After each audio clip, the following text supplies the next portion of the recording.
Ming hanyalah seorang bocah lemah dan tak berdaya yang rumahnya dibakar hingga rata dengan tanah, sementara seluruh keluarganya direnggut oleh kekaisaran.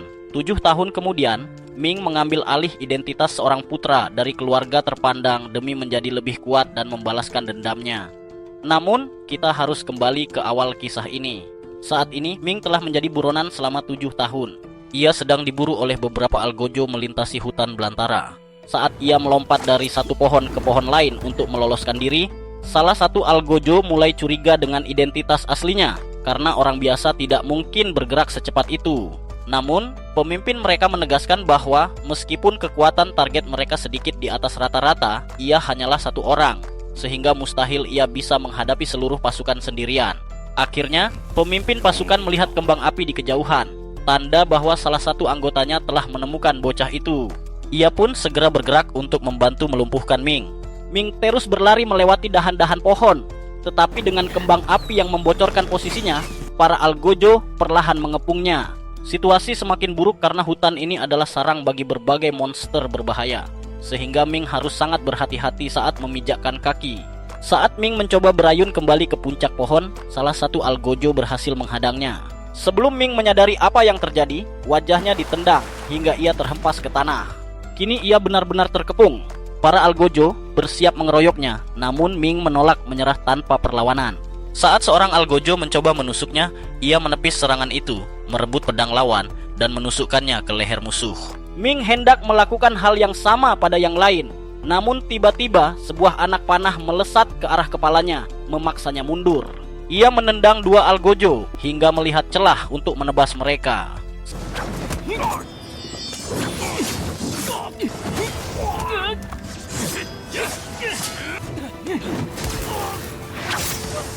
Saat Ming mengira ia sudah aman dan mulai menjarah mayat penjaga tersebut, sebuah anak panah mendarat di dekatnya. Menyadari panah itu tidak biasa, Ming berlari tepat sebelum panah itu meledak. Ia mendongak dan terkejut melihat 2 pendekar dari Kementerian Kehakiman telah tiba. Kedua pendekar itu terkejut Ming mengenali mereka, namun itu mempermudah tugas mereka karena Ming seharusnya tahu bahwa pertemuan ini berarti ia tidak akan selamat. Mereka membacakan tuduhan. 7 tahun lalu, ayah Ming melakukan pengkhianatan terhadap kaisar, dan sebagai hukuman, seluruh keluarganya dijatuhi hukuman mati. Namun Ming berhasil lolos dari takdirnya. Kini, mereka ada di sini untuk menyelesaikan tugas itu. Ming melemparkan batu untuk mengulur waktu, tetapi sang pemanah terus menembakinya. Saat mencoba lari, Ming dihadang oleh seorang wanita barbar yang mencengkeram pergelangan kakinya. Wanita itu hendak membantingnya, tetapi di detik terakhir, Ming menggunakan teknik khusus untuk mengubah susunan tulang kakinya dan lolos dari cengkeraman.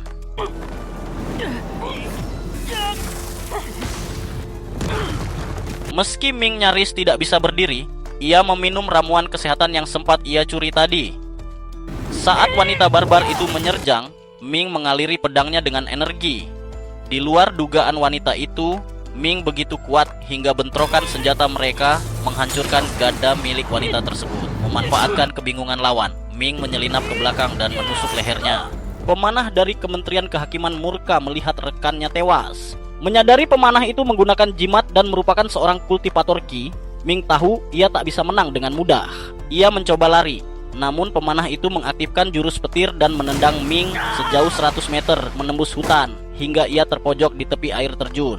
Saat pemanah itu menerjang, Ming melompat dari air terjun dan menarik musuhnya ikut jatuh bersamanya ke danau di bawah. Di dalam air, Ming berhasil melepaskan diri dari cengkeraman pemanah, memutar posisi ke belakangnya, dan menguncinya dalam pitingan leher. Pemanah itu meronta dan mencoba meraih pedangnya, namun gagal. Tak lama kemudian, ia tewas kehabisan napas dan tenggelam ke dasar danau, sementara Ming perlahan mengapung ke permukaan. Beberapa saat kemudian, Ming terdampar di tepi danau. Ternyata, ia bukan satu-satunya yang terdampar di sana. 2 orang tua menemukan seorang pria yang terluka parah bersandar di pohon. Mereka kecewa karena pria itu, tuan muda dari keluarga Bai, sekarat dengan lubang di dadanya. Orang tua yang pendek berkata, mereka tidak bisa membiarkan tuan muda mati, karena tugas mereka adalah membawanya ke sekte hantu buas untuk kebangkitan spiritual. Orang tua yang tinggi menyarankan untuk kabur, namun mereka telah menelan pil peluru jantung yang akan membunuh mereka dalam 6 bulan jika tidak melapor kembali ke keluarga Bai. Karena frustrasi dengan nasib mereka yang di ujung tanduk, si pria tinggi menembakkan ledakan energi secara acak. Serangan itu mengenai batu tempat Ming bersembunyi. Menyadari ada saksi mata, mereka mencoba membunuh Ming. Namun, saat pria tinggi itu mencoba meninju dada Ming, Ming secara tidak sadar melindungi dirinya dengan perisai energi. Sebuah teknik yang mengejutkan kedua orang tua itu karena sangat mirip dengan teknik milik keluarga Bai. Kedua orang tua itu segera memeriksa kondisi tubuh Ming. Sesuai dugaan mereka, Ming ternyata telah menguasai teknik dasar pengendalian energi dan fondasi kekuatannya cukup kokoh. Terlebih lagi, wajahnya sangat mirip dengan tuan muda keluarga Bai yang telah tewas. Melihat peluang ini, mereka menyusun sebuah rencana. Mereka akan menyelamatkan nyawa Ming dan mengobati luka-lukanya, tetapi dengan satu syarat mutlak. Ming harus hidup menggunakan identitas baru sebagai tuan muda keluarga Bai dan mematuhi semua perintah mereka. Karena tidak memiliki pilihan lain demi bertahan hidup, Ming menyetujui kesepakatan tersebut. Setelah lukanya disembuhkan, kedua pria itu membawa Ming menuju lokasi upacara kebangkitan roh. Di dalam hati, Ming bersyukur nyawanya terselamatkan, namun ia cemas jika kekuatannya yang tidak seberapa akan membongkar penyamarannya. Pria tua itu menenangkan Ming, meyakinkan bahwa sekte hantu buas tidak memiliki catatan mengenai wajah asli tuan muda keluarga Bai. Selama Ming mengikuti teknik kontrol energi yang telah mereka ajarkan, ia seharusnya bisa lolos dalam ujian kebangkitan spiritual tersebut. Bicara soal ujian, Ming masih bingung tentang apa yang harus dilakukannya. Kedua pria itu menjelaskan bahwa ini adalah upacara untuk mengumpulkan energi Qi dalam jumlah besar ke dalam tubuh. Ketika Qi tersebut mencapai tahap kondensasi, seseorang bisa menjadi murid roh dan melangkah ke tingkat kultivasi yang lebih tinggi. Mereka menegaskan bahwa bisa berpartisipasi adalah kehormatan besar. Ming bertanya dengan polos, jika upacara ini begitu hebat, mengapa mereka berdua belum membangkitkan roh mereka? Dengan tatapan sedih, mereka menjawab bahwa kebangkitan roh hanya bisa dilakukan sebelum usia 20 tahun dan biaya pendaftarannya sangat mahal, mustahil bagi orang biasa seperti mereka. Selain itu, hanya 5 faksi besar yang mengetahui teknik rahasia untuk sukses, sehingga sangat berbahaya bagi orang awam. Sesampainya di gerbang lokasi ujian, kedua pria itu mencoba membujuk Ming menelan pil penenang jantung dengan dalih perlindungan. Namun, Ming bukan orang bodoh. Ia tahu itu adalah racun yang akan membunuhnya jika ia tidak menuruti perintah mereka. Orang tua itu mengakui ketidakpercayaan mereka karena status Ming sebagai buronan kekaisaran yang bisa saja kabur di tengah ujian. Tanpa pilihan lain agar tidak dilaporkan kembali sebagai buronan, Ming menelan pil itu dan melangkah masuk ke arena ujian. Di dalam, Ming melihat banyak kultivator hebat dari keluarga terpandang. Ia segera menyadari bahwa reputasi tuan muda keluarga Bai sangat buruk. Banyak rumor beredar bahwa tuan muda itu adalah sampah yang tidak berguna. Tak lama kemudian, instruktur ujian bernama Fang tiba dan meminta peserta mengikutinya. Tiba-tiba, banyak peserta mulai tercekik. Ming melompat ke langit-langit dan menyadari ada serangan dari puluhan hantu. Saat peserta meminta tolong Fang dengan dingin menjawab bahwa ini adalah sekte hantu buas. Jadi mereka harus bisa mengatasi roh jahat sendiri. Setelah para kultivator kuat berhasil mengatasi hantu-hantu itu, mereka lanjut ke tahap berikutnya. Di perjalanan, seorang pria mendekati Ming dan menawarkan aliansi. Ming setuju namun tetap waspada. Kecurigaannya terbukti saat mereka melewati terowongan sepi. Pria itu mundur dan Ming tiba-tiba terjerat rantai energi ungu. Pria itu menjelaskan ini adalah tahap kedua, sangkar pengorbanan. Satu orang harus dikorbankan agar yang lain bisa lolos. Pria itu meremehkan keluarga Bai yang diambang kehancuran, merasa tidak akan ada konsekuensi jika membunuh tuan mudanya. Mendengar hal itu, Ming justru merasa lega karena kematian dianggap wajar dalam ujian ini. Ia melepaskan kekuatannya dan menghancurkan rantai energi tersebut.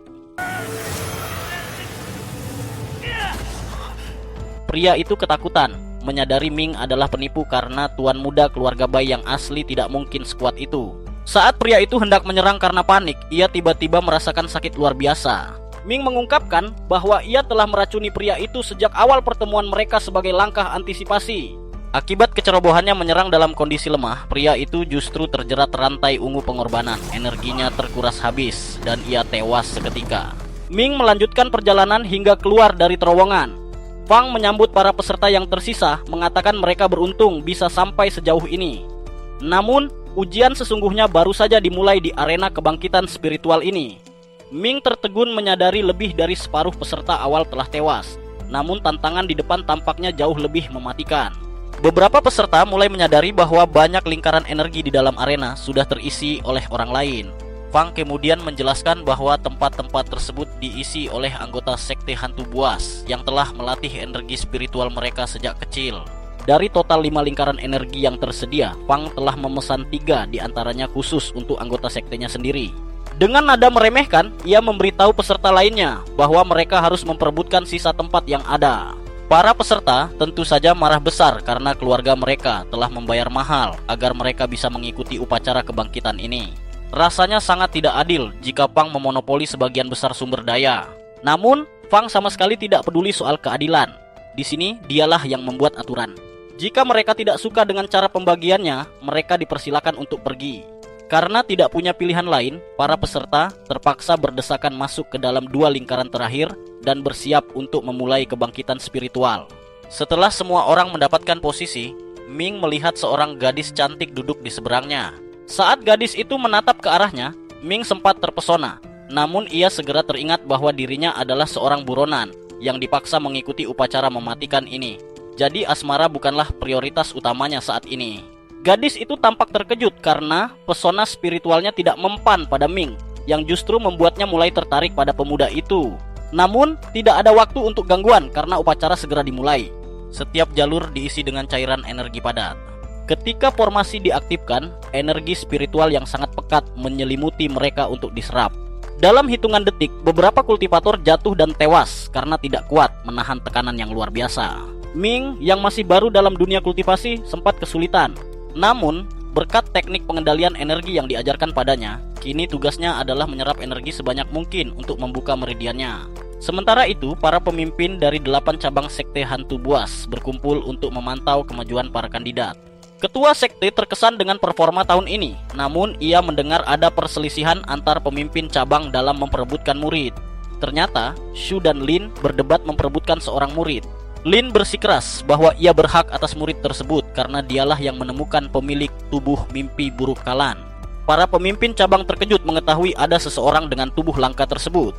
Keraguan mereka sirna saat tubuh mimpi buruk itu bermanifestasi di depan mata mereka, menunjukkan 6 saluran roh. Ketua sekte pun setuju bahwa gadis itu akan menjadi aset berharga di bawah bimbingan Lin. Ketua sekte kemudian bertanya kepada Gai apakah ada murid yang ia incar. Gai menjawab bahwa ia enggan bersaing dengan pemimpin lain, jadi ia rela mengambil sisa-sisa dari para orang asing. Ketua sekte mengingatkan bahwa orang asing biasanya hanya mampu membangkitkan 3 saluran roh, jumlah yang rendah dibandingkan murid sekte. Gai menyadari hal itu, namun karena cabangnya miskin sumber daya, ia hanya meminta satu hal. Jika ada orang asing yang ternyata berbakat, pemimpin lain tidak boleh merebutnya. Tiba-tiba, Lin menunjuk ke arah Ming karena kultivasinya tampak berpotensi mencapai 9 saluran legendaris. Ketua sekte melihatnya namun segera kehilangan minat. Ia menilai Ming tidak memiliki teknik penyaluran yang benar, sehingga tubuhnya pasti akan meledak karena tidak kuat menahan energi. Nasib yang sama seperti peserta malang di belakang Ming.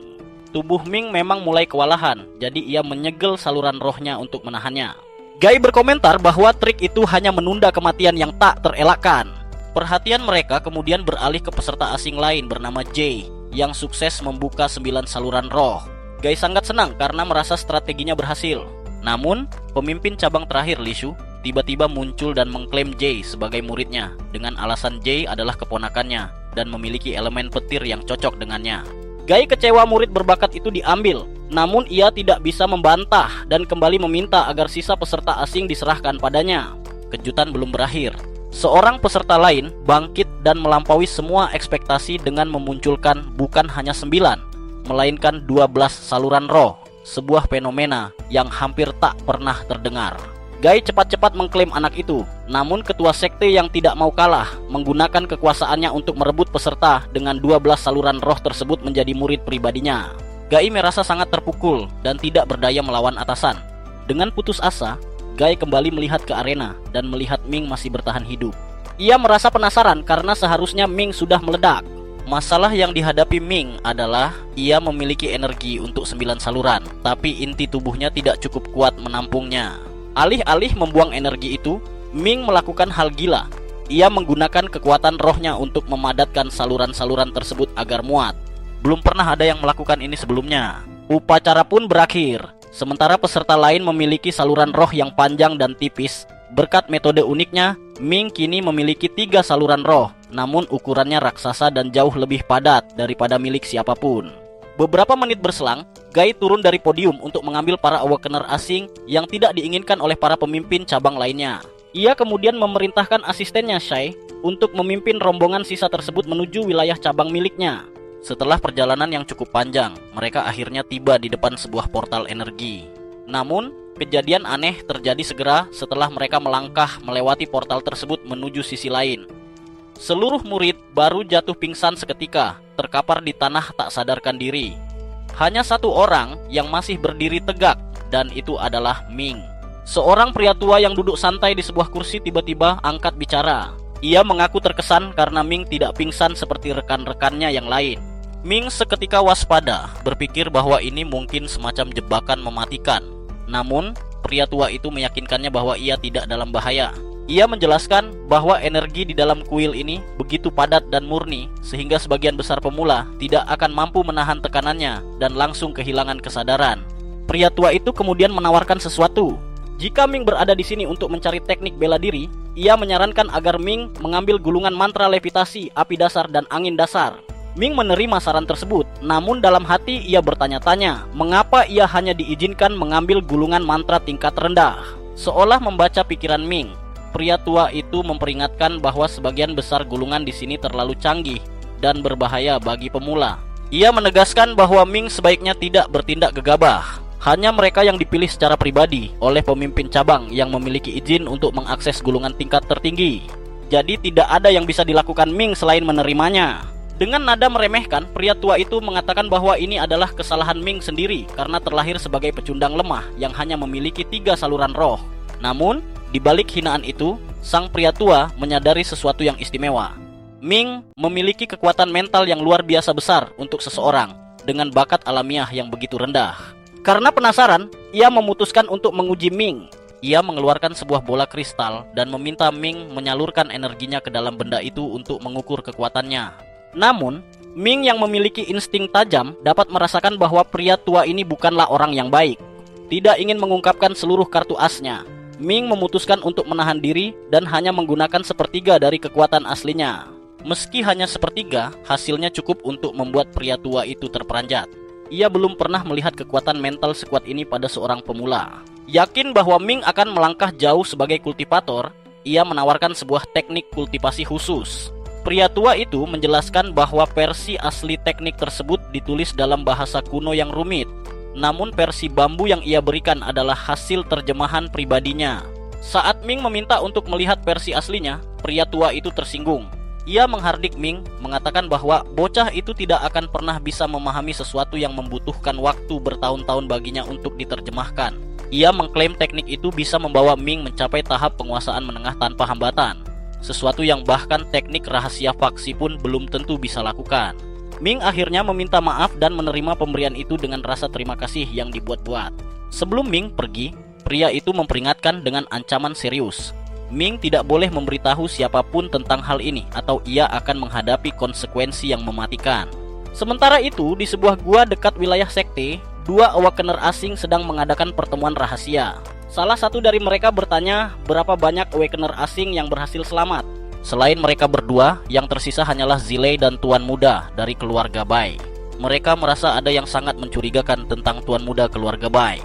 Sosok itu dikenal luas sebagai putra tidak berguna yang dibuang oleh keluarganya, sehingga mustahil sampah seperti itu bisa selamat dari ujian kebangkitan roh yang mematikan. Mereka memutuskan untuk menguji Ming guna memastikan apakah ia benar-benar orang yang sama. Namun mereka harus sangat berhati-hati agar penyamaran mereka tidak terbongkar. Identitas asli mereka adalah mata-mata dari Kementerian Kehakiman yang memiliki misi berbahaya untuk menyusup ke lingkaran dalam sekte hantu buas. Satu kesalahan kecil saja bisa berakibat fatal bagi misi mereka. Di sisi lain, Ming mengurung diri di sebuah kabin terpencil untuk melatih kemampuannya.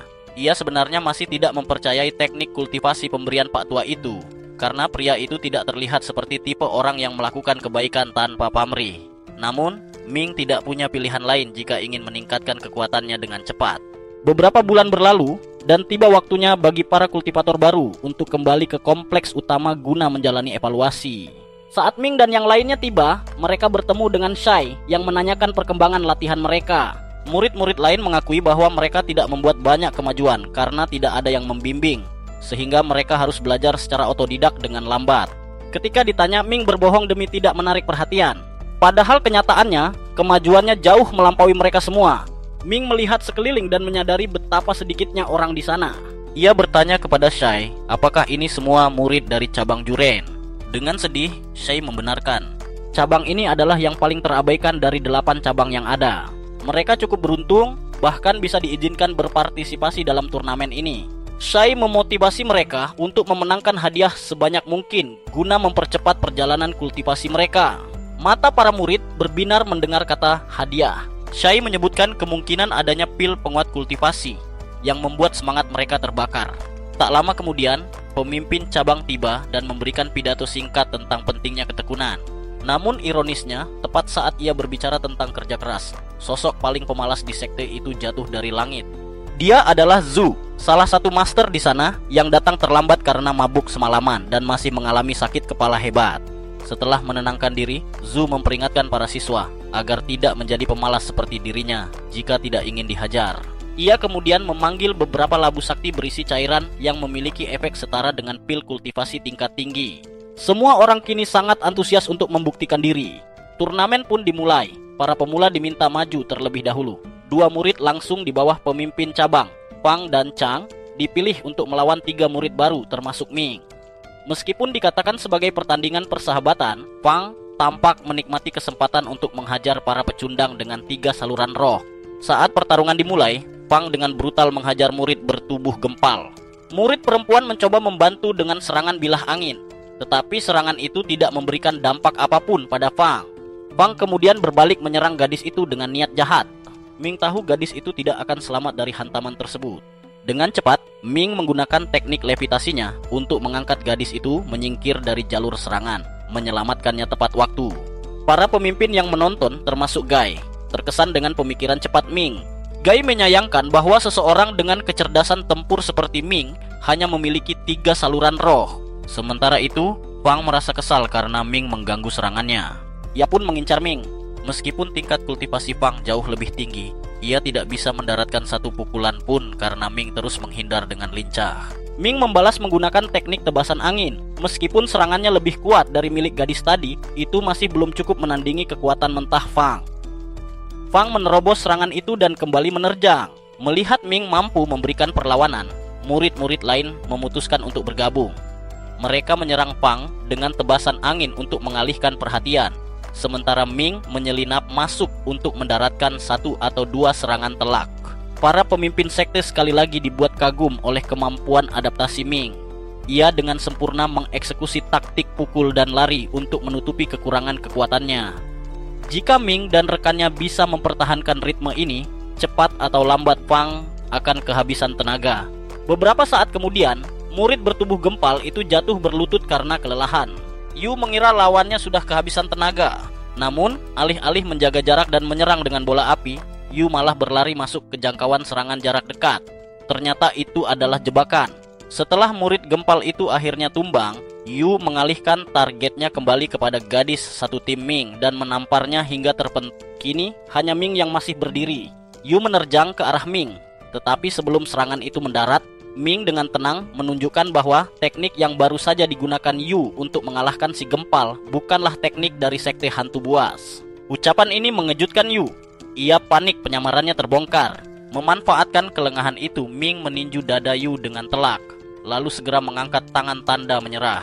Yu yang marah menuduh Ming bermain curang dengan mengalihkan perhatiannya. Namun, Ming membalas bahwa Yu juga melakukan hal licik saat berpura-pura terluka untuk memancing si gempal. Yu meminta para pemimpin mengizinkan pertandingan ulang, tetapi para pemimpin justru memarahinya karena ceroboh. Jika ini pertarungan sungguhan, pukulan Ming tadi bisa saja fatal. Yu terpaksa patuh, namun kini ia yakin Ming bukanlah tuan muda keluarga Bai yang asli dan bertekad membongkar rahasianya. Di sisi lain, Ming juga curiga karena merasa pernah melihat gaya bela diri Yu sebelumnya, meski ia belum ingat di mana. Pemimpin Gai meminta mereka istirahat sejenak sebelum menghadapi Fang. Fang memutuskan untuk menggertak mereka dengan melakukan pemanasan menggunakan tebasan angin yang sangat kuat. Nyali dua rekan Ming langsung ciut dan mereka memilih mundur, menyisakan Ming seorang diri untuk menghadapi Fang. Fang sangat percaya diri bisa mengalahkan Ming hanya dengan satu jari. Ia menciptakan paku es, sebuah mantra tingkat menengah yang rumit, dan meluncurkannya ke arah Ming. Ming berhasil menghindar, namun Fang mengendalikan es itu untuk berbelok mengejarnya. Para pemimpin khawatir Fang akan melukai Ming secara tidak sengaja karena mantra itu sulit dikendalikan. Tetapi Gai meyakinkan bahwa versi mantra itu hanya menyebabkan rasa sakit fisik tanpa luka fatal. Melihat paku es tidak cukup, Fang memunculkan tembok es raksasa. Ming terpaksa menyerang balik dengan senjatanya. Para pemimpin terkesan dengan kekuatan Ming, namun mereka salah paham. Mereka mengira Ming menggunakan teknik kultivasi hantu yang membatasi pertumbuhan masa depan. Padahal Ming menggunakan teknik tulang nether yang ia dapatkan dari Pak Tua Ryu.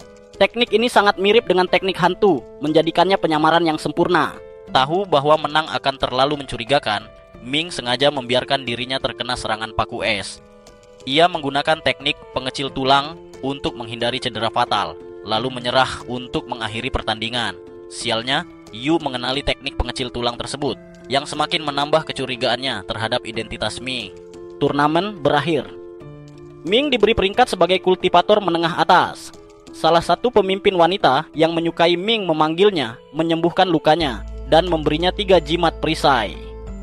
Pertandingan final mempertemukan Master Sin melawan seorang pengguna jimat. Sin menahan serangan jimat api dengan perisai berlian, lalu menggunakan teknik pemanggilan untuk membangkitkan kerangka dari tanah. Sai menjelaskan bahwa teknik pemanggilan bersifat acak dan Sin sangat beruntung mendapatkan iblis tulang putih. Serangan lawan tidak mempan karena kerangka itu terus beregenerasi. Akhirnya Gai menghentikan pertandingan karena pengguna jimat sudah tidak mungkin menang. Setelah turnamen usai, Ming menyadari bahwa kecepatan kultivasinya tidak akan bisa mengejar murid langsung para pemimpin tanpa pengalaman tempur nyata. Meskipun mahal, ia membayar 1 batu roh, 1/5 dari gaji bulanannya, kepada penjaga untuk menggunakan simulasi latihan melawan iblis tulang. Dalam simulasi, iblis tulang menyerang dengan ganas. Ming mengaktifkan jimat perisai pemberian pemimpin wanita tadi yang ternyata sangat efektif. Ia membalas dengan bola api, namun tidak cukup kuat.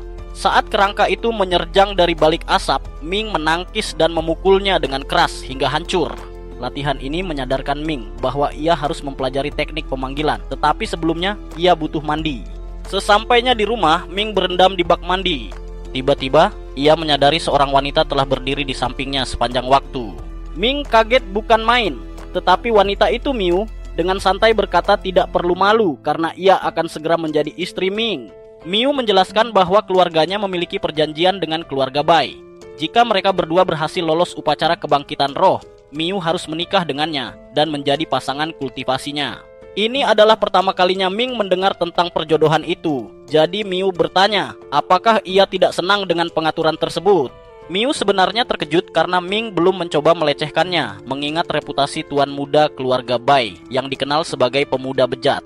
Ming membuat alasan bahwa ia sedang fokus pada kultivasinya sehingga tidak punya waktu untuk asmara. Miu menghormati alasan itu dan bertanya jenis kultivasi apa yang sedang Ming incar. Ming menjawab bahwa ia ingin mempelajari teknik pemanggilan roh. Namun, setahu Miu, teknik itu membutuhkan jiwa yin yang dipadatkan untuk membentuk tali pemurnian. Ia bertanya apakah Ming tahu di mana membeli jiwa yin, tetapi Ming tidak tahu apa-apa. Maka, Miu menarik lengan Ming dan mengajaknya berbelanja bersama agar mereka bisa saling mengenal lebih baik. Miu membawa Ming ke pasar kultivasi terbesar di sekte mereka, Pasar Kelabu. Ming takjub karena belum pernah melihat tempat seperti itu. Namun, kepolosan Ming membuatnya langsung menjadi sasaran penipu yang mencoba menjual jimat palsu. Untungnya, Miu menyelamatkannya tepat waktu. Meski begitu, Ming masih sangat canggung menavigasi pasar itu. Ia tidak sengaja menabrak kepala babi, hutan raksasa yang tergantung di toko daging, membuat pemilik toko memarahinya. Miu bertanya apakah Ming tertarik, tetapi Ming hanya penasaran karena baru tahu orang memakan daging hewan ajaib. Pemilik toko menjelaskan bahwa daging itu bisa meningkatkan kultivasi, tetapi harus dimakan dalam jumlah yang sangat banyak, sekitar 50 kali lipat porsi normal, untuk merasakan efeknya. Miu pun melarang Ming membelinya. Penipuan di pasar itu belum berakhir. Seorang pria licik mencoba menipu Ming untuk membeli batu tak berguna. Kesabaran Miu habis. Ia mengancam akan melaporkan penipu itu ke ketua sekte dan mengusirnya jika tidak segera pergi. Setelah penipu itu lari, Miu memperingatkan Ming untuk berhati-hati. Miu kemudian membawa Ming ke toko Wubao, tempat yang menjamin keaslian barang meski harganya mahal. Ming bertanya tentang harga jiwa yin kelas rendah. Pemilik toko menyebutkan harganya 3 batu roh, jumlah yang terlalu mahal bagi Ming yang hanya memiliki sisa 4 batu untuk bulan ini. Permintaan diskonnya ditolak mentah-mentah. Miu menawarkan pinjaman, namun Ming menolak dengan halus. Ia membayar jiwa yin tersebut dan berterima kasih pada Miu. Sebelum berpisah, Miu memberi saran. Jika Ming ingin membuat tali pemurnian jiwa berkualitas tinggi, ia sebaiknya menangkap sendiri jiwa yin kelas tinggi di kolam jiwa sekte. Ming sudah memikirkan itu, tetapi masuk ke sana membutuhkan poin kontribusi sekte dan uangnya sudah hampir habis. Miu memberi solusi dengan mengajak Ming bergabung dalam timnya untuk misi sekte yang akan datang, di mana Ming bisa mendapatkan banyak poin kontribusi. Ming setuju dan mereka berjanji bertemu besok pagi. Setelah Ming pergi, Yu muncul dari balik tikungan dan meminta laporan dari Miu. Miu mengatakan tidak menemukan hal mencurigakan. Yu mengingatkan tentang kesepakatan dengan keluarga Miu agar Miu mau bekerja sama dalam penyelidikannya. Namun Miu jujur mengatakan ia tidak bisa menilai karena ini baru pertama kalinya ia bertemu langsung dengan Ming, meski mereka dijodohkan. Bagi Miu, justru Yu yang terlihat mencurigakan karena begitu obsesif menyelidiki seseorang yang tidak membuat masalah. Tetapi Yu tetap yakin ada yang salah dengan Ming dan berencana menyelidiki sendiri. Hari misi pun tiba. Ming bertemu Miu di lokasi. Misi mereka hanyalah mengumpulkan bahan, jadi Ming pikir akan mudah. Namun, Miu memperingatkan bahwa misi semacam ini tidak pernah sederhana. Itulah sebabnya ia membawa bantuan tambahan, Du, Wu, Mei, dan yang mengejutkan Ming, Yu. Miu menjelaskan bahwa Yu sendiri yang menawarkan diri. Meski tidak percaya pada Yu, Ming tidak dalam posisi untuk menolak. Rombongan pun berangkat menuju pegunungan. Tugas mereka adalah mengumpulkan buah darah yang dijaga oleh kupu-kupu hitam agresif. Miu sudah punya rencana. Ia memberikan bubuk penarik roh kepada Wu dan Mai untuk memancing kupu-kupu menjauh. Karena keduanya memiliki jimat kecepatan, mereka seharusnya aman. Sementara kupu-kupu teralihkan, sisanya akan mengumpulkan buah. Setiap orang harus mengumpulkan minimal 25 buah dan kelebihannya bisa dijual. Yu menambahkan bahwa jika Ming bertemu kupu-kupu, ia bisa membunuhnya karena kupu-kupu itu lemah secara individu, kecuali dalam kawanan besar. Rencana berjalan lancar. Wu dan Mei berhasil memancing sebagian besar kupu-kupu pergi. Tim pun menyebar untuk mengumpulkan buah. Sementara itu, di bagian lain pegunungan, seorang kultivator tingkat tinggi bernama Yi sedang terbang dengan pedangnya mencari sesuatu. Beberapa saat kemudian, Ming berhasil mengumpulkan cukup banyak buah berkat bantuan tali pemurnian jiwa buatannya yang sangat berguna untuk memanjat tebing. Namun, saat memindahkan sebuah batu besar, ia tidak sengaja melepaskan sekelompok kupu-kupu hitam. Ming terpaksa melawan, menebas dengan rantainya dan menghabisi mereka dengan bola api. Tepat saat ia merasa aman, tubuhnya tiba-tiba terikat oleh mantra pengikat yang dipasang Yu. Mantra ini khusus dibuat untuk melumpuhkan kultivator, membuat Ming tidak bisa menggunakan energi spiritualnya sama sekali. Yu muncul dan berkata ia hanya ingin jawaban atas beberapa pertanyaan, sambil mengancam bahwa hilangnya seorang kultivator 3 saluran roh di pegunungan tidak akan dipedulikan sekte. Pertanyaan pertamanya mengejutkan Ming. Apa hubunganmu dengan Pulau Shan? Ming mengaku tidak pernah mendengarnya. Yu mendesak, kalau begitu, bagaimana kau bisa menguasai teknik pengecil tulang yang kau pakai saat turnamen? Teknik itu hanya diajarkan di Pulau Shan. Ming menyadari bahwa penggunaan teknik pengecil tulang itu mungkin telah membongkar penyamarannya. Ia tidak bisa berkilah begitu saja, namun ia juga tidak mungkin mengungkapkan kebenaran bahwa ia pernah berada di Pulau Shan. Akhirnya, ia berdalih kepada Yu bahwa ia memang mempelajari teknik itu, namun ia mendapatkannya dari sebuah buku panduan yang ia temukan di mayat seorang buronan. Yu mulai memberondongnya dengan lebih banyak pertanyaan untuk mencari celah. Namun tiba-tiba, percakapan mereka terhenti oleh serangan seekor monster ganas, tikus kondensasi yin cair. Monster itu memiliki kekuatan yang begitu mengerikan hingga Yu tahu ia tidak memiliki peluang untuk menang.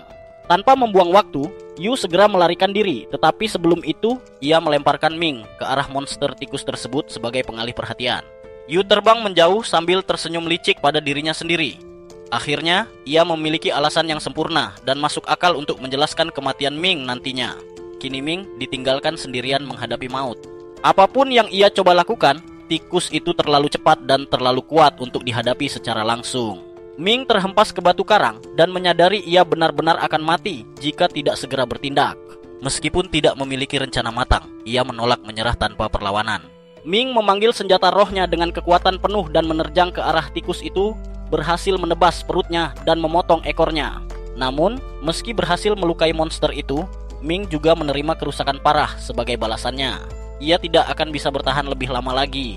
Tepat pada saat kritis itu, seorang kultivator wanita tingkat tinggi bernama Yi muncul. Melihat Ming yang kewalahan, Yi menurunkan hujan pedang petir untuk membantu. Serangan itu membuat tikus tersebut ketakutan dan lari, namun itu justru menjadi masalah karena tujuan Yi adalah membunuhnya. Yi menciptakan pusaran angin di langit untuk menyedot tikus itu kembali, tetapi secara tidak sengaja ia juga menyeret Ming ke udara. Ming terlempar terbang namun berhasil menyeimbangkan diri dengan memanggil nimbusnya.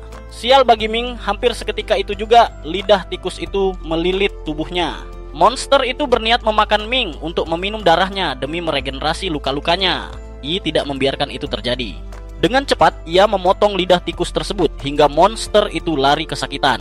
Yi kini harus memburunya kembali, namun ia membutuhkan umpan.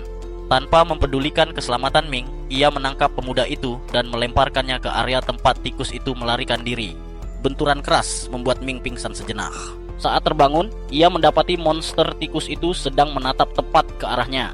Tikus itu menembakkan beberapa duri tajam. Ming segera mengeluarkan perisainya untuk bertahan. Tepat sebelum duri itu menghantam, Yi melompat masuk dan menggunakan artefaknya untuk menyerap serangan tersebut. Tikus itu kini mengalihkan perhatiannya pada Yi dan meluncurkan lebih banyak duri. Yi memasang perisai, namun ia meremehkan kekuatan serangan itu. Satu duri berhasil menembus pertahanan dan nyaris melukai wajah cantiknya. Hal ini memicu kemurkaan Yi. Ia mengunci target dan membalas dengan puluhan pedang petir. Namun, yang mengejutkan, tikus itu masih hidup meski terluka parah. Tidak ingin mengambil risiko lagi, Yi menggunakan salah satu teknik rahasianya dan menghantamkan pedang petir raksasa ke tubuh tikus itu. Tubuh monster itu hancur lebur sepenuhnya. Ming mencoba mencegah sisa-sisa jiwa tikus itu kabur, namun pergerakannya terlalu cepat. Untungnya, Yi sudah mengantisipasi hal ini. Ia memusnahkan sisa jiwa itu dengan pedangnya dan menyimpan bangkai tikus yang telah terpotong-potong ke dalam artefaknya. Setelah pertarungan usai, Ming menyadari bahwa perbedaan kekuatan antara dirinya dan kultivator tingkat tinggi seperti Yi bagaikan bumi dan langit. Ia harus bertaruh nyawa melawan tikus itu, sementara bagi Yi, monster itu hanyalah gangguan kecil. Yi kemudian berbicara pada Ming, menghina kemampuan bertarungnya yang menyedihkan. Namun, karena Ming berguna sebagai umpan, ia memberinya hadiah. Ming diperbolehkan mengambil potongan tubuh tikus yang jatuh ke jurang jika ia mau mencarinya. Sebelum pergi, Yi bertanya teknik kultivasi apa yang digunakan Ming. Ming berbohong dengan mengatakan ia berlatih teknik roh hantu. Yi tidak percaya karena ia bisa merasakan perbedaan pada aura teknik tersebut. Ia memberitahu Ming bahwa siapapun yang mengajarkan teknik itu telah melakukan kesalahan besar karena teknik tersebut memiliki cacat fatal. Ming menjadi cemas dan meminta penjelasan, namun Yi merasa tidak perlu terlibat lebih jauh dengan urusan kultivasi orang asing. Ia mengatakan itu masalah Ming sendiri, lalu terbang pergi. Sementara itu, di kaki gunung, Yu baru saja selesai menceritakan kisah karangannya kepada tim. Ia mengatakan bahwa monster itu kemungkinan besar sudah memakan Ming, tentu saja tanpa menyebutkan bagian di mana ia sengaja menjadikan Ming tumbal agar bisa kabur. Miu terkejut ada monster sekuat itu di gunung ini, namun ia ingat merasakan hawa kehadiran yang kuat tadi. Jadi ia berasumsi seorang kultivator tingkat tinggi pasti sudah datang menanganinya. Rekan tim lainnya heran mengapa Ming tidak bisa kabur, kecuali jika ada yang sengaja menjadikannya umpan. Yu buru-buru menyela, meyakinkan mereka bahwa ia melihat tikus itu mengejar Ming saat ia lari. Miu merasa sedih memikirkan nasib Ming, namun mereka harus menyelesaikan misi. Target mereka adalah 100 buah darah, tetapi saat ini mereka baru mengumpulkan 60 buah. Miu memerintahkan semua orang untuk kembali mencari sisa buah sambil tetap membuka mata kalau Ming selamat. Pada saat yang sama, Ming sedang menelusuri jurang untuk mencari sisa-sisa tubuh tikus. Ia mulai merasa tertipu karena potongan yang ia temukan tampak tidak berharga. Namun, tiba-tiba ia melihat sepotong daging tikus yang masih bergerak di tanah. Benda itu terlihat bernilai tinggi. Namun, begitu Ming memungutnya, energi asing dari daging itu mengalir deras masuk ke kepalanya, membuatnya berteriak kesakitan. Di tempat lain, saat Yi meninggalkan pegunungan, ia dihadang oleh sesama kultivator bernama Yen. Pria itu berpura-pura tidak mengenali Yi pada awalnya, namun Yi tahu Yen sedang mempermainkannya. Yen bertanya monster apa yang diburu Yi. Saat Yi menjawab itu adalah tikus iblis, Yen heran karena monster semacam itu biasanya tidak cukup kuat untuk menarik perhatian Yi. Yi menjelaskan bahwa ini bukan tikus biasa, monster itu berada di ambang menembus tahap formasi kristal. Yen terdiam tak percaya. Jika tikus itu berhasil menerobos, ribuan nyawa pasti melayang. Sebagai bukti, Yi menunjukkan permata tikus tersebut. Sebelum Yi pergi, Yen meminta bangkai tikus itu dengan alasan ingin menelitinya untuk mengungkap rahasia di balik kekuatan tak wajar tersebut. Namun, Yen menjelaskan bahwa Yi sudah berniat menyerahkan bangkai tikus iblis itu kepada senior Cold Moon. Dan karena Cold Moon terkenal dengan kemampuan risetnya yang melampaui kemampuan Yen, Yen tidak bisa membantah keputusan tersebut. Sementara kejadian itu berlangsung di langit, Ming telah dilanda kepanikan selama beberapa jam. Ia sangat yakin merasakan energi gelap masuk ke dalam tubuhnya. Tetapi meskipun sudah memeriksa dirinya sendiri dari ujung kepala hingga ujung kaki sebanyak 5 kali, ia tidak menemukan jejak apapun. Ia tahu energi gelap yang tidak dikenal bukanlah pertanda baik, namun ada kemungkinan ia hanya berhalusinasi. Ming sempat berpikir untuk kembali ke sekte dan memeriksakan diri. Tetapi itu berarti Yu akan tahu bahwa ia masih hidup. Setelah insiden pengorbanan tadi, mustahil Yu akan membiarkannya hidup tenang. Ming sempat mempertimbangkan untuk memalsukan kematiannya agar tidak diselidiki lagi. Namun, jika ia melakukan itu, ia akan kehilangan dukungan faksi. Tanpa dukungan tersebut, kultivasinya tidak akan berkembang efektif. Selain itu, Yi sempat menyebutkan bahwa teknik kultivasinya memiliki cacat fatal, dan satu-satunya orang yang mungkin tahu tentang cacat itu adalah Ryu. Jadi Ming tidak punya pilihan selain kembali ke sekte untuk melanjutkan pelatihannya dan mencari jawaban. Ia terbang menggunakan nimbusnya untuk bergabung kembali dengan timnya. Di saat yang sama, tim Ming mulai khawatir karena mereka menghabiskan sepanjang sore mencari buah darah tambahan, namun masih kekurangan 19 buah. Medan pegunungan telah berubah drastis akibat teknik tingkat tinggi yang digunakan Yi untuk mengalahkan tikus iblis, sehingga sebagian besar buah tertimbun reruntuhan. Tanpa Ming, mustahil mereka bisa memenuhi kuota sebelum tenggat waktu. Tiba-tiba, mereka melihat seseorang mendekat. Semua orang terkejut, terutama Yu saat melihat Ming terbang mendarat dengan selamat. Anggota kelompok bertanya apa yang terjadi. Ming bercerita bahwa ia dipojokkan oleh monster kuat dan nyaris tewas, tetapi untungnya diselamatkan oleh seorang kultivator tingkat tinggi tepat pada waktunya. Miu bertanya mengapa ia menghilang begitu lama jika sudah diselamatkan. Ming beralasan bahwa ia terkena dampak serangan senior Yi sehingga pingsan cukup lama. Namun, kabar baiknya adalah ia masih memiliki semua buah darah yang dikumpulkannya. Dengan tambahan 24 buah milik Ming, kuota mereka terpenuhi. Misi hari itu sukses. Saat bersiap kembali ke sekte, Du menawarkan tumpangan kepada Ming yang masih perlu memulihkan diri. Yu hendak pergi juga, tetapi Miu menahannya sejenak. Ia mengingatkan Yu bahwa keluarganya hanya setuju untuk memantau sekte hantu buas, bukan membunuh orang. Miu tahu Yu mencoba membunuh Ming di gunung, tetapi Yu berkilah bahwa Ming adalah ancaman bagi misi pengadilan kekaisaran. Miu membalas bahwa jika Ming benar-benar bersekongkol melawan kekaisaran, ia tidak mungkin kembali ke sekte. Lebih aman baginya membiarkan Yu mengira dia sudah mati. Miu memperingatkan dengan tegas, jika Yu mencoba menyerang Ming lagi dengan alasan bodoh, ia akan berhadapan langsung dengan Miu. Hari itu, Ming menerima bagian hadiah misinya dari Du. Sebelum pergi, Du berkata bahwa kekuatan adalah segalanya di dunia kultivasi, begitu pula dalam memilih pasangan. Ia menyarankan Ming untuk mengevaluasi kembali pertunangannya dengan Miu. Tak lama kemudian, Miu muncul. Ming bertanya apakah pertunangan mereka hanya sandiwara, tetapi Miu mengajaknya ke gunung terdekat untuk bicara empat mata. Di tempat sepi, Miu mengungkapkan bahwa ia tahu Ming bukanlah Ming yang asli sejak hari pertama mereka bertemu. Miu terkejut Ming mengira ia tidak akan menyadari perbedaan sifat tunangannya. Namun, karena Ming jauh lebih dewasa daripada Ming yang manja, Miu tidak keberatan dengan pergantian ini. Ming bertanya mengapa Miu tidak melaporkannya kepada Yu. Miu menjelaskan bahwa ia tidak punya alasan untuk itu. Pertunangannya dengan keluarga Bai didasari janji pemberian teknik kultivasi rahasia agar ia bisa menjadi master roh. Dengan hilangnya Ming asli, kesepakatan itu terancam batal, kecuali Ming membantunya. Ming mengaku tidak tahu rahasia keluarga Bai, tetapi Miu yakin dengan peran Ming sebagai putra keluarga tersebut, ia pasti memiliki akses informasi yang berguna. Selama Ming membantunya, Miu berjanji akan menjaga rahasia Ming. Selama beberapa hari berikutnya, Ming fokus berkultivasi menggunakan pil pemulihan yang ia dapatkan dari kompetisi kecil. Ketika pil itu hampir habis, ia mencoba sesuatu yang lain. Ia teringat potongan tulang tikus iblis yang ia simpan. Karena tikus itu mampu menembus perisai Yi, tulang itu pasti bisa menjadi senjata yang bagus. Ia juga menemukan daging tikus dan teringat bahwa daging monster bisa membantu kultivasi. Ming memanggang daging itu dengan api di tangannya. Saat memakannya, ia merasakan lonjakan energi spiritual yang luar biasa. Efeknya begitu kuat hingga dalam sehari ia berhasil menembus separuh tahap kedua teknik tulang gelap. Jika ia menghabiskan sisa dagingnya, ia mungkin bisa mencapai tahap ketiga. Namun, Ming menahan diri. Ia teringat peringatan Yi tentang cacat fatal teknik tersebut. Ia harus mencari tahu apa cacatnya sebelum melangkah lebih jauh. Bertanya langsung pada Ryu pasti tidak akan menghasilkan jawaban jujur. Jadi Ming memutuskan untuk menyusup. Saat ini, Ryu sedang berada di perpustakaan bertemu dengan ketua sekte yang menanyakan kemajuan kultivasinya. Memanfaatkan kelengahan Ryu, Ming menjebol dinding luar untuk masuk ke ruang rahasia perpustakaan. Di dalam, ketua sekte memperingatkan Ryu bahwa jika ia tidak segera maju ke tahap berikutnya, ia akan mati dalam 10 tahun.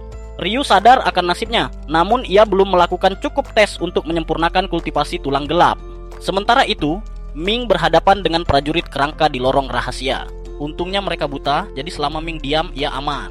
Di ruang rahasia, Ming menemukan buku catatan Ryu. Ia terkejut mengetahui bahwa 3 tahap pertama teknik itu aman. Tetapi Ryu sama sekali tidak tahu apa yang terjadi di tahap keempat. Ryu sengaja menyebarkan teknik ini kepada murid-murid yang tidak curiga, menjadikan mereka kelinci percobaan yang rela mati demi ambisi pribadinya. Ming murka menyadari ia hanyalah salah satu korban eksperimen tersebut. Detak jantung Ming yang meningkat karena shock membuat para kerangka menyadari keberadaannya. Mereka menyerang dengan ganas. Kerangka-kerangka ini bukan lawan sembarangan. Mereka bisa bertarung dengan terampil, dan Ming nyaris pingsan dihajar. Satu-satunya keuntungan Ming adalah kecerdasan mereka yang rendah. Untuk melarikan diri ke terowongan, ia butuh pengalihan. Ming menggunakan tali jiwanya untuk mengendalikan salah satu kerangka dan membuatnya menyerang kerangka lainnya, menciptakan kekacauan yang memberinya celah untuk kabur.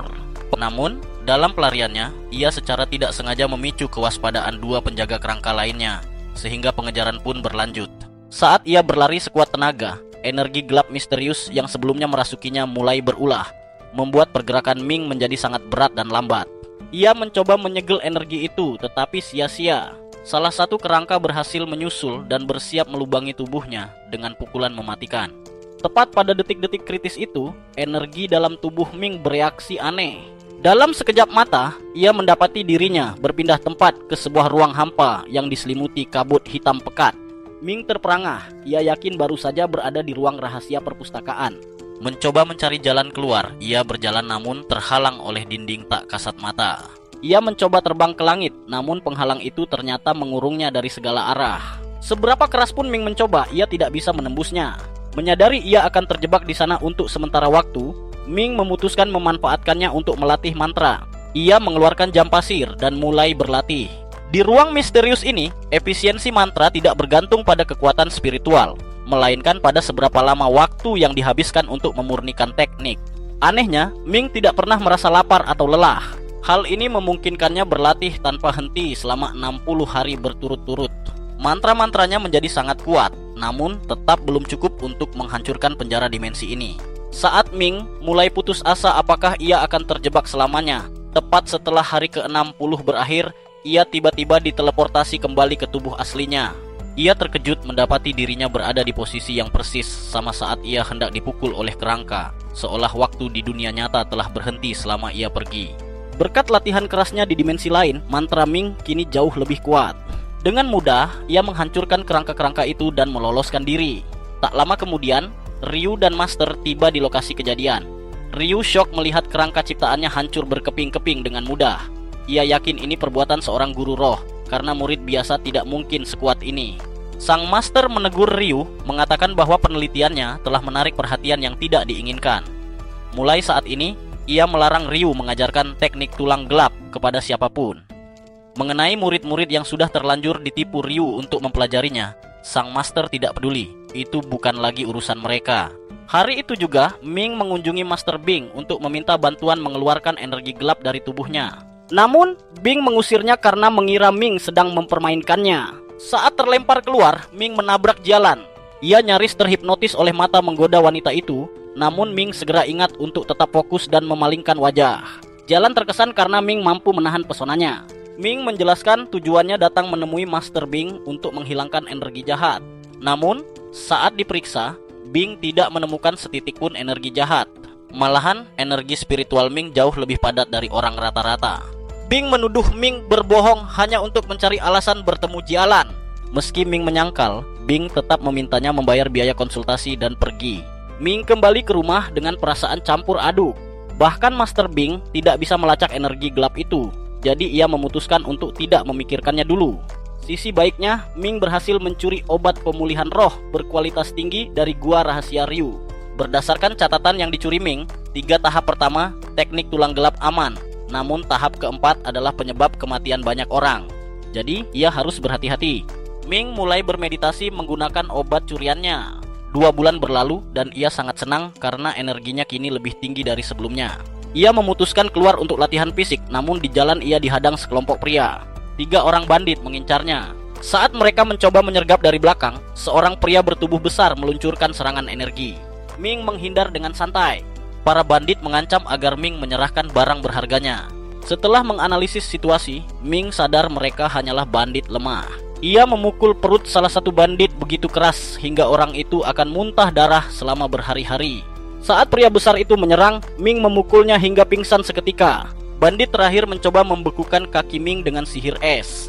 Meski kakinya tertahan, tangan Ming masih bebas. Ia meluncurkan bola api dan menarik bandit yang mencoba kabur itu dengan rantai jiwanya, lalu memukulnya hingga pingsan.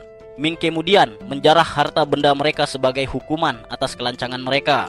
Saat hendak pergi, Ming melihat Miu terbang menghampirinya.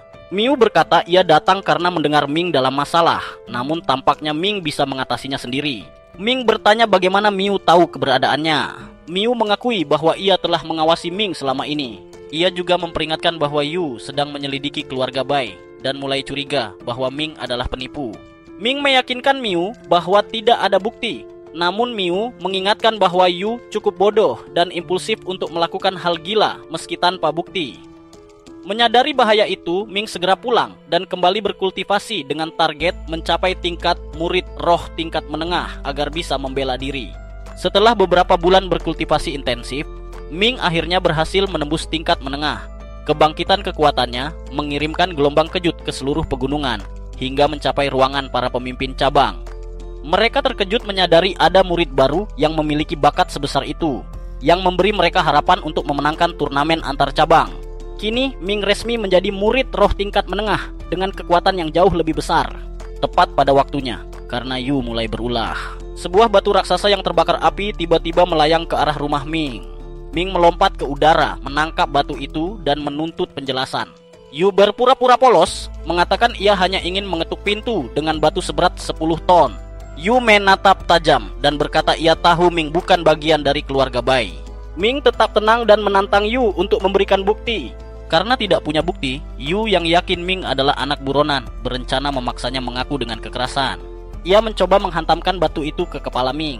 Namun, dengan tenang, Ming menahan serangan itu dan menggunakan mantra angin untuk membelah batu raksasa tersebut menjadi 2 bagian.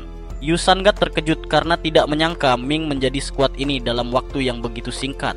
Kepanikan mulai merasukinya karena jika Ming dibiarkan terus berkembang, cepat atau lambat ia akan menjadi terlalu kuat untuk ditundukkan. Maka saat Ming hendak pergi, Yu memutuskan untuk menghabisinya saat itu juga. Ia terbang ke udara dan melancarkan serangan. Ming tak percaya Yu nekat menyerangnya di dalam wilayah sekte, melanggar aturan dengan terang-terangan. Namun, Yu jelas tidak peduli dengan konsekuensinya. Meski Ming telah bertambah kuat, menghadapi Yu sendirian masih merupakan tantangan yang mempertaruhkan nyawa. Beruntung bagi Ming, seorang senior wanita kebetulan lewat dan melihat pertarungan tersebut.